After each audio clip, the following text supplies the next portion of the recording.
Bonjour, voici aujourd'hui la deuxième partie consacrée au chapitre sur les fonctions linéaires et fonctions affines. Dans cette partie, nous allons évoquer les représentations graphiques des fonctions affines. Donc la courbe représentative d'une fonction affine est une droite.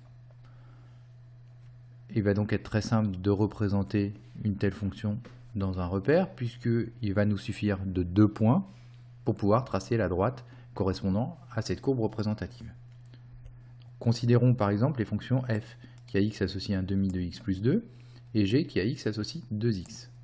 Ces deux fonctions sont des fonctions affines, leurs représentations graphiques sont donc des droites. Il nous suffit donc de calculer les images de deux valeurs pour pouvoir déterminer les coordonnées de 2 points qui vont nous permettre de tracer ces droites. Nous calculons par exemple f de 0, c'est égal à 2, et f de 2, qui est égal à 3.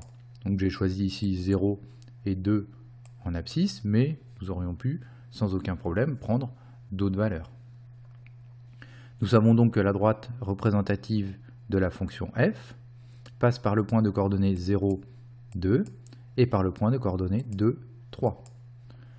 De même pour la fonction g. Donc la fonction g est une fonction linéaire, elle passe donc par l'origine, puisque g de 0 est égal à 0.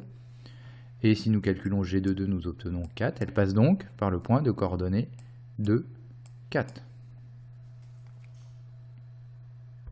Il nous suffit alors de tracer les droites dans un repère. Donc la droite représentative de f qui passe par le point de coordonnées 0, 2 et par le point de coordonnées 2, 3. Puis celle représentative de g qui passe par l'origine, donc par le point de coordonnées 0, 0, puis par le point de coordonnées 2, 4.